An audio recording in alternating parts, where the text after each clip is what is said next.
마태복음 5장에 예수님께서 심령이 가난한 사람은 복이 있다 외에도 마음에 대한 말씀을 많이 하십니다. 이 마음에 따라서 보는 것도 달라지고 느끼는 것도 달라지고 깨닫는 것도 달라지고 믿는 것도 달라집니다. 오늘 예수님께서 복음을 전하러 간다고 하셨는데 어떤 사람의 마음이 합당한 마음이냐? 마음이 가난하고 그대로 들을 수 있는 귀와 영적 눈이 열린 사람이 복 있는 사람인 줄 믿습니다. 예수께서 12 제자에게 명하기를 마치시고 이에 그들이 여러 동네에 가르치시며 전도하시려고 그 길을 떠나가시니라. 예수님께서 이 땅에 오신 궁극적 목적은 구원입니다. 우리를 구원하시기 위해서. 구원의 방법은 복음을 전하는 전도의 일을 통해서 하심을 믿습니다. 마가복음 1장 38절에 또 다른 마을로 가서 전도하자. 내가 이를 위하여 왔노라. 복음을 들을 때 듣는다고 다 믿는 게 아니에요. 주님의 기적을 본다고 해서 다 깨닫고 믿는 것도 아니에요.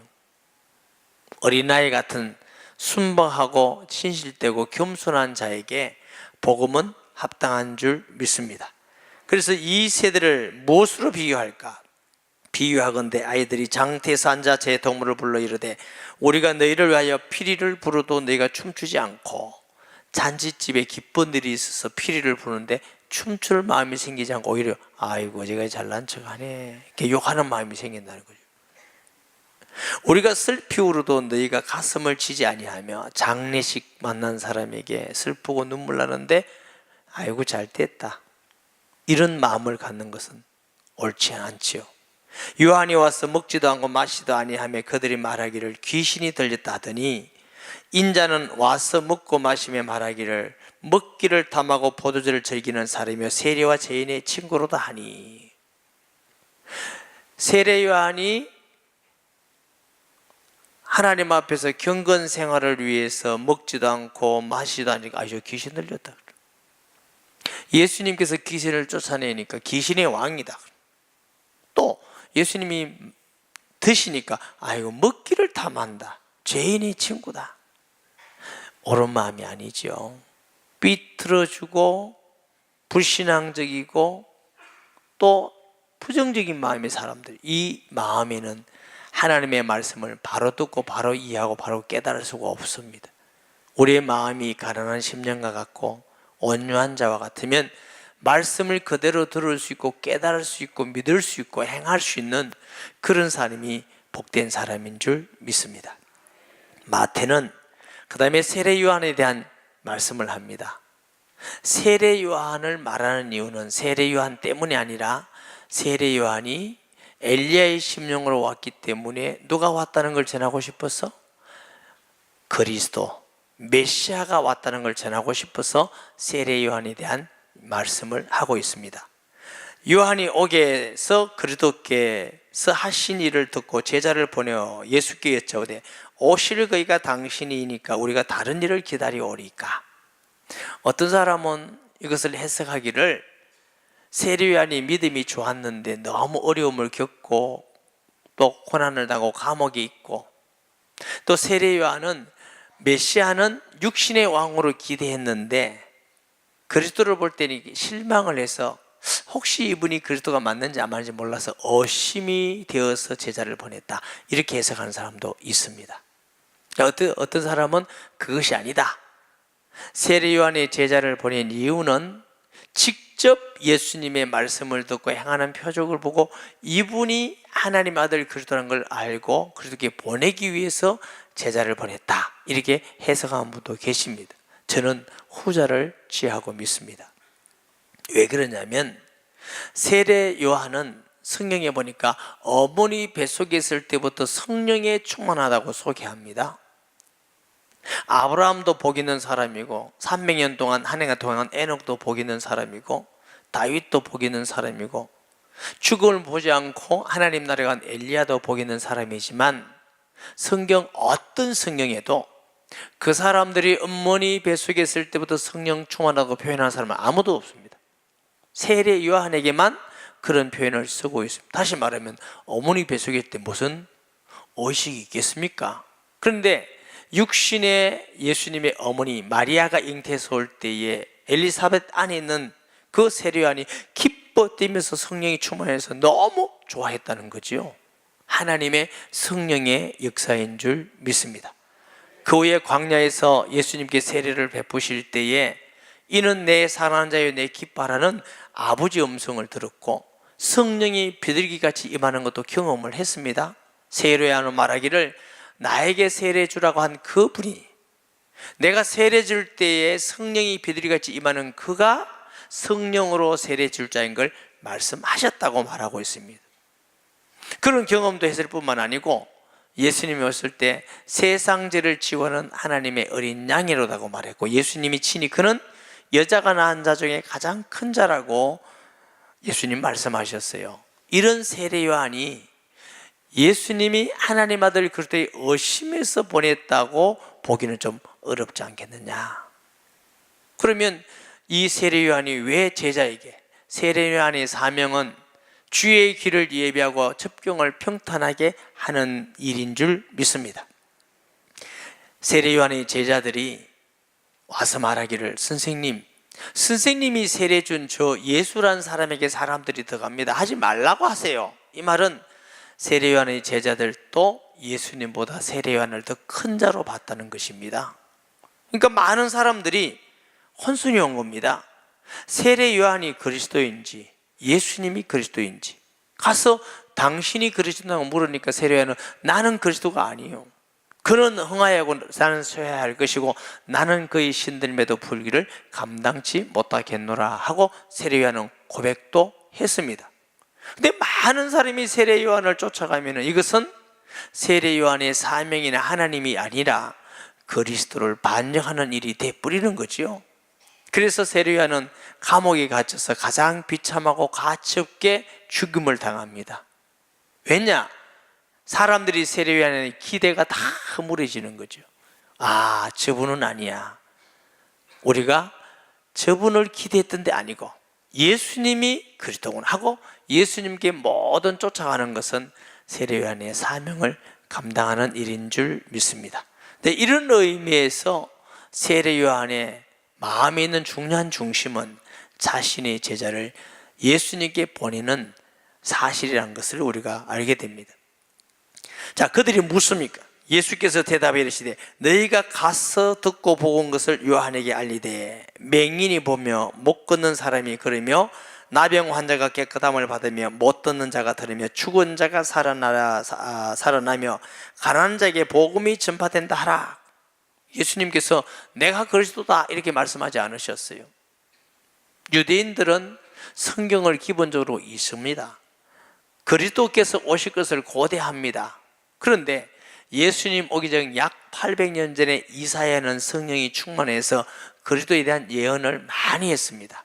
9장에 보면 이새에서 한 출기가 날 것인데 그는 사람도 볼 때는 영존하시는 아버지고 하나님이라 할 것이다, 전능하신 하나님일 거다, 이렇게 예언해 있습니다. 그리고 구약에 보면은 그리스도의 죽음에 대한 예표가 많이 있습니다. 양을 잡고 피를 뿌리고 곡식 가루를 하고 출애굽에서 양을 잡아서 임설주와 임방과 문술주의 피를 뿌리고, 그렇지만 구체적 말씀을 통해서 예언한 사람은 이사야입니다. 이사야는 53장에 그가 찔림은 우리의 허물 때문이요 그가 상함은 우리의 죄악 때문이다. 그 이사야가 그리스도께서 오시면 이런 일을 행할 것이라고 예언을 했습니다. 이사야 35장 5절 6절에 보면 그때 맹인의 눈이 밝을 것이며 못 듣는 사람의 귀가 열릴 것이며 그때 저는 자는 사슴같이 들 것이며 말 못하는 자의 혀는 노래하리니 이는 광야에서 물이 솟겠고 사막에서 시내가 흐를 것임이니라. 이사야 42장 7절에는 내가 눈먼 자들의 눈을 밝히며 갇힌 자를 감옥에서 이끌어내며 흑암에 앉은 자를 감방에서 나오게 하리라, 이렇게 예언되어 있습니다. 예수님께서 안전병가 일어난다고 말해라, 장님이 눈을 뜬다고 말하고 번뇌가 말을 한다고 말해라, 귀신이 떠나고 가난한 자에게 복음이 전파된다고 말해라 말은 내가 그리스도시다, 이런 뜻인 줄 믿으시기 바랍니다. 저와 여러분이 예수님의 말씀과 일어난 표적과 기사를 보면서 분명한 믿음에 거하시기를 바랍니다. 예수님을 반대하던 바리새인들, 제사장들, 사두개인들, 이런 많은 사람들이 예수님을 시기하고 죽이고 예수님을 때리고 이런 일은 했지만 예수님께서 행하신 표적에 대해서 한 번도 반대를 한 적이 없고 시인하지 않은 적이 한 번도 없습니다. 왜냐하면 그것은 그들이 보고 들었던 사실이기 때문에 그런 줄 믿습니다. 이 예수님의 그런 표적과 기사를 보면서 이분은 하나님 아들 그리스도라는 표시이기 때문에 누구든지 나로 말미암아 실족하지 아니하는 자는 복이 있도다. 여러분, 우리가 정상적인 마음을 가진 사람은 예수님이 하신 말씀과 표적과 기적을 보면 저분이 메시아구나 이래 믿어야 정상입니다. 마음이 삐뚤어지고 꼬인 사람은 그것을 볼 때 오히려 시기하고 질투하고 죽이려는 것이 그게 꼬여진 마음이죠. 그런 시대와 같이 피를 부르도 춤추지 아니하고 슬피 울어도 눈물을 흘려도 같이 울지 않은 그런 마음으로서는 하나님을 만날 수가 없는 것입니다. 그들이 떠나며 예수께서 무리에게 요한에게 대하여 말씀하시되 너희가 무엇을 보려고 광야에 나가더냐? 바람에 흔들리는 갈대냐? 많은 사람들이 세례 요한을 보기 위해서 광야로 갔습니다. 여러분, 유대 광야는 물이 있는 곳이 아닙니다. 나무가 있는 곳이 아닙니다. 메마른 것이고 햇빛이 낮에 내릴 때는 견딜 수 없습니다. 그게 수없는 사람이 세례 요한에 따라서 갔다고 하면 그 세례 요한이 사람들 볼 때 어떤 사람으로? 굉장한 사람으로 볼 수밖에 없는 것이죠. 그래서 그들에게 그 간 것은 갈대를 보러 위해서 간 건 아니지 않느냐. 또 그러면 너희가 무엇을 보려고 갔더냐? 부드러운 옷 입는 사람이냐? 부드러운 옷 입은 사람은 왕궁이 있느니라. 너희가 광야에 뭐 때문에 세례 요한에게 갔느냐? 좋은 음식을 먹고 좋은 환경에 편히 쉬고 부드러운 비단 옷 같은 것을 얻기 위해서 너 왕궁에 가야 될 거다. 그러면 왜 너희들이 광야에 갔느냐? 어찌하여 나갔더냐? 선지자를 보기 위함이냐? 옳다. 내가 너희에게 이르노니 너희가 선지자보다 더 나은 자가 여기 있느니라. 너희들이 선지자를 보기 위해서 그 광야에 갔다면 잘했다, 맞다. 그런데 이 세례 요한은 선지자보다 더 나은 자라고 말씀을 하십니다. 보라, 내가 내 사자를 내 앞에서 보내노니 그가 내 길을 내 앞에서 준비하리라 하신 것이 이 사람에 대한 말씀이니라. 그랬어요. 말라기 3장 1절에 보면은 만군의 여호와가 이르노라. 보라, 내가 내 사자를 보내리니 그가 내 앞에서 길을 준비할 것이요 또 너희가 구하는 바 주가 갑자기 그의 성전에 임하리니 곧 너희가 사모하는 바 언약의 사자가 임할 것이니라. 여러분, 자세히 보세요. 여기 보면은 하나님께서 내가 내 사자, 하나님의 사자예요. 보니 그가 또 내 앞에 하나님 앞에서 길을 예비할 것이요 너희가 구하는 바 이래 돼 있어요. 그런데 마태복음 11장 10절에는 보세요. 보라, 내가 내 사자를 말씀을 인용한 거죠. 그 다음에 내가 아니고 너희 앞에서, 예수님 앞이죠. 그가 내 길을 내 앞에 주면 다시 예수님입니다. 무슨 말씀이냐면은 여호와 하나님께서 내 앞에서 사자를 보낸다고 그 말씀을 마태는 예수님을 향해서 너 앞이라고 호칭하고 있음을 압니다. 이 말씀은 여호와 하나님이 곧 나사렛 예수라는 걸 말씀하고 있는 줄 믿으시기 바랍니다. 구약에는 여호와라는 단어가 굉장히 많이 나옵니다. 신약에는 여호와라는 단어가 한 번도 나오지 않습니다. 그 대신 예수 그리스도로 대체돼서 나오는 걸 우리가 보게 됩니다. 여러분, 예수님은 천지를 만드신 하나님인 줄 믿으시기 바랍니다. 요한복음 10장 30절에 아버지와 나는 하나님이라고 예수님이 말씀하셨고, 골로새서 1장 15절에 눈에 보이는 것들과 보이지 않는 것들 모든 것을 주의 영광을 위해서, 나를 위해서, 나의 이에서 만들었다고, 그에 의해서 만들었다고. 요한복음 1장에 보니까 자기 땅에 오매 아무도 영접치 아니하였더니, 우리가 예수님을 어떻게 믿어야 되느냐? 훌륭한 성인 중에 한 사람이 아니라 천지를 만드신 하나님이 이 땅에 우리를 위해서 사람의 몸을 입고 오신 메시아입니다. 그리스도임을 믿으시기 바랍니다. 내가 진실로 너에게 말하노니 여자가 낳은 자 중에 세례 요한보다 큰 이가 일어남이 없도다. 그러나 천국에서는 극히 작은 자라도 그보다 크니라 그랬어요. 사랑하는 여러분, 하나님께서 보실 때에 큰 자는 어떤 사람일까요? 키가 한 3m 되면 클까요? 아니면 정치 권력을 가지고 많은 사람에게 영향력을 주는 큰 사람일까요? 아니면 돈을 많이 벌어서 많은 기업체를 가지고 있는 큰 사람일까요? 아니면 인기가 있어서 많은 사람에게 인정을 받으면 큰 사람일까요? 아니에요. 하나님의 기준은 큰 자와 작은 자의 차이가 뭐냐면 예수님을 직접 만났느냐 안 만났느냐 차이입니다. 아멘 해주시는. 다시 말씀드릴게요. 사도 바울은 말하기를 그리스도 아는 적이 가장 고상하기 때문에 내가 모든 것을 배설물로 이기겠다. 하나님 볼 때 큰 자는 키가 큰 자가 아니고 인기 있는 사람이 아니고 예수 그리스도를 직접 만나고 그분과 어떤 관계가 있느냐가 크고 작고의 문제입니다. 왜? 예수님은 천지를 만드신 하나님이 이 땅에 사람의 몸을 입고 오신 분이기 때문에 그분을 직접 알고 만난다는 것보다 더 인류에게 놀랍고 큰 사건은 없습니다. 아브라함은 하나님이 나의 벗 아브라함을 했고, 아브라함은 열방의 아버지라 믿음의 아버지라고 그랬습니다. 요한복음 8장 56절에 보면은 너희 조상 아브라함은 나이 때 볼 것을 즐거워하다가 보고 기뻐했느니라. 아브라함은 그리스도를 직접 본 적이 없습니다. 기대하고 바라보는 것을 통해서도 하나님의 놀라운 은혜와 복을 받았습니다. 모세도 마찬가지입니다. 엘리야도 마찬가지입니다. 구약의 어떤 사람도 예수 그리스도를 직접 목경하고 만난 사람은 없지만 세례 요한은 예수님을 직접 잠깐 동안 만난 경험이 있습니다. 그렇기 때문에 예수님이 여자가 낳은 자 중에 가장 큰 자란 말은 모든 구약, 모든 선자는 누구 때까지? 요한까지니. 구약의 마지막이 세례 요한입니다. 요한까지 어떤 선지자와 제사장 왕이라 할지라도 요한같이 직접 예수님을 만난 자가 없기 때문에 세례 요한이 가장 큰 자라고 말했습니다.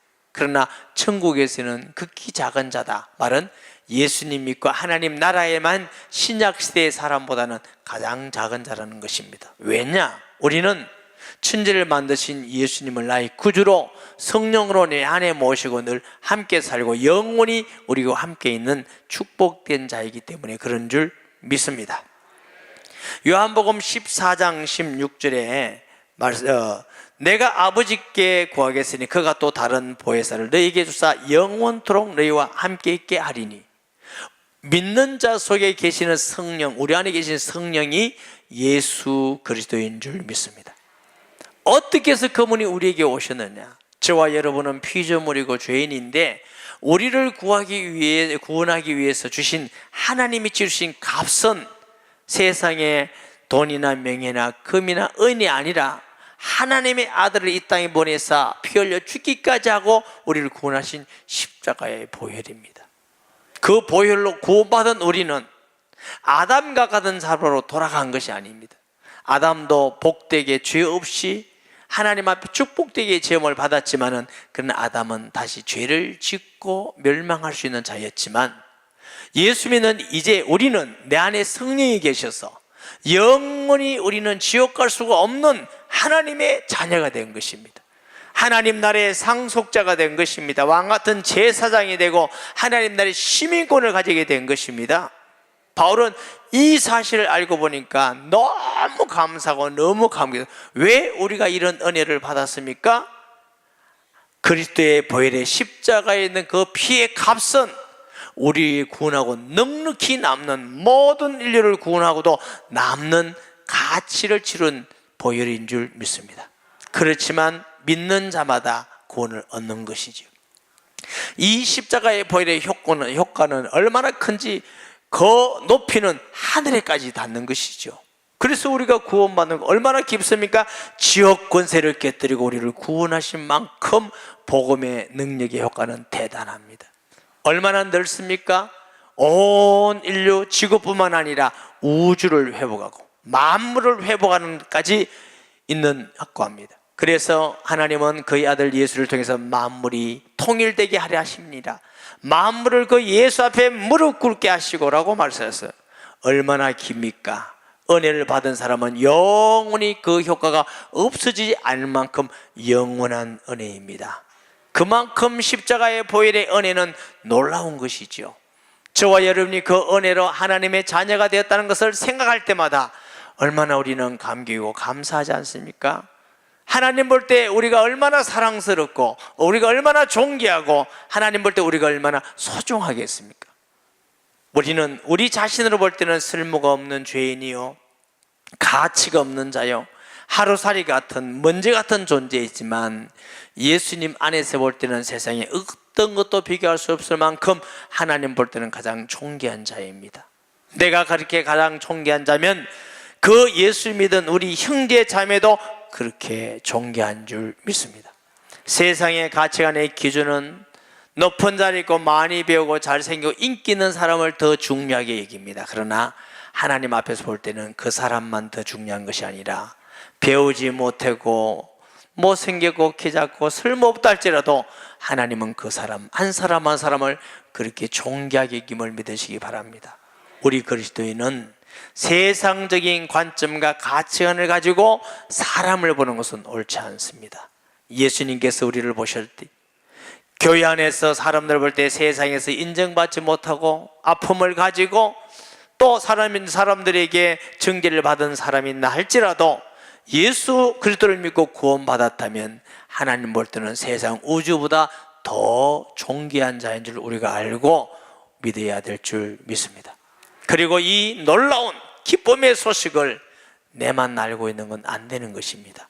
사람들이 믿든지 안 믿든지 이 기쁨의 소식을 전하는 것이 옳습니다. 당연한 일입니다. 사랑하는 여러분, 우리가 얼마나 놀라운 은혜의 복을 받았든지 아브라함보다 세례 요한보다 더 놀라운 그 그리스도를 하나님을 우리 마음속에 모시고 영원히 사는 은혜와 복을 받은 줄 믿습니다. 세례 요한 때부터 지금까지 천국은 침노를 당하는 침노하는 자가 빼앗으리라. 이 무슨 말씀이냐면은 침노에서 빼앗을 때는 돈 주고 하는 게 아니죠. 그냥 가져옵니다. 전쟁에 이긴 사람은 전리품을 그냥 가져오지 돈 주고 사지 않습니다. 강도와 같은 것이죠. 빼앗는 자인 것이죠. 여러분 가정에 자녀를 낳아서 키웁니다. 공부를 시킵니다. 그리고 용돈도 줍니다. 옷도 사줍니다. 그런데 자녀가 뭐 한 게 별로 없는데 부모를 향하여 용돈 내라고 큰소리 칩니다. 못 사달라고 큰소리 칩니다. 나는 밥 안 먹겠다고 버팁니다. 꼭 강도 같아요. 자기가 무슨 공로가 있습니까? 그냥인데 그것도 그냥 받는 것도 큰소리 탕탕 치면서 받는 거예요. 저와 여러분의 구원의 성격이 예수 그리스도를 통해서 세상에 비교할 수 없는 엄청난 값을 하나님께 공의 앞에 치렀기 때문에 우리는 우리 자신을 볼 때는 강도 같은 자예요. 구원받을 자격이 없지만 우리는 구원을 받은 거예요. 기도할 자격이 없지만 기도하게 된 거예요. 우리는 가치 없는 자지만 하나님의 자녀가 되었고 담대히 하나님께 나아갈 수 있는 자가 된 줄 믿습니다. 이런 의미에서 우리는 강도 같은 자요, 천국을 침노하는 자요, 빼앗은 자인 줄 믿으시기 바랍니다.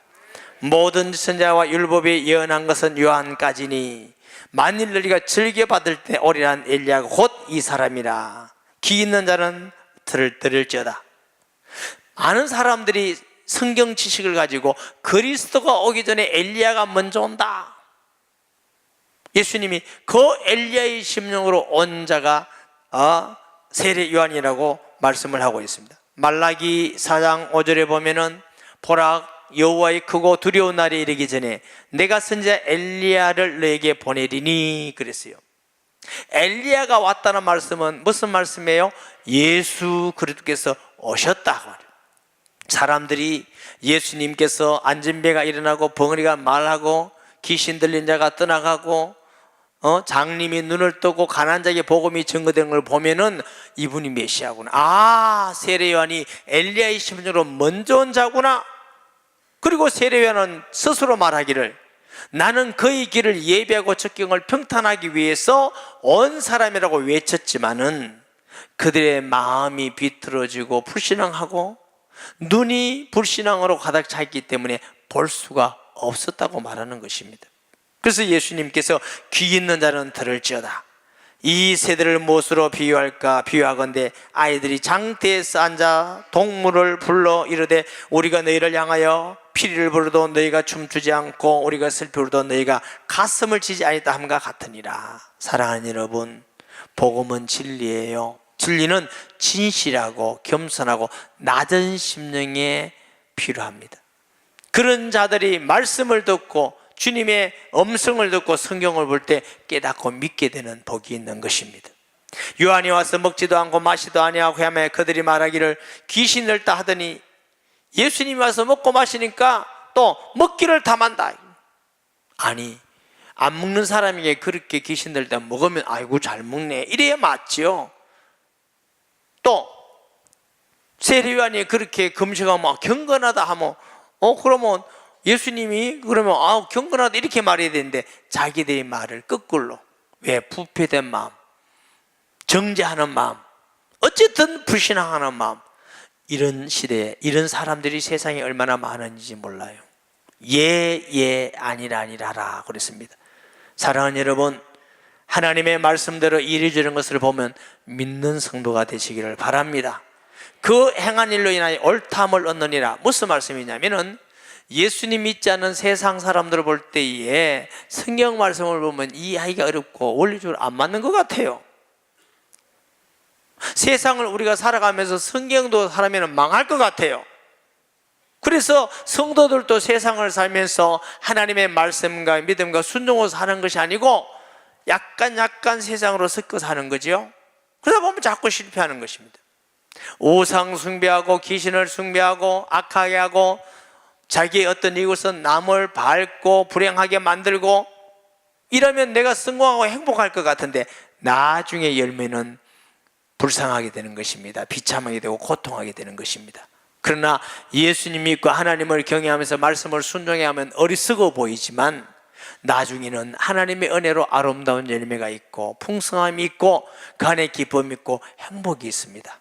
무슨 말씀이냐면은 사람들 논리는 잘 구분할 수가 없지만 그 열매를 보면 예수님 믿고 말씀을 순종해 사는 것이 옳다는 것을 알게 된다는 것입니다. 사랑하는 성도 여러분, 우리는 시대가 아무리 바뀌었다 할지라도 속지 마시기 바랍니다. 예수님을 하나님 아들인 그리스도로 믿고 하나님의 말씀을, 성경을, 하나님 말씀을 믿어서 순종해 살면 아름다운 열매가 일어날 것입니다. 그때 사람들이 저게 옳아, 저게 바른 진리야 하고 돌아오게 될 것입니다. 우리가 그런 삶을 사는 축복된 성도 되기를 예수님의 이름으로 축원합니다.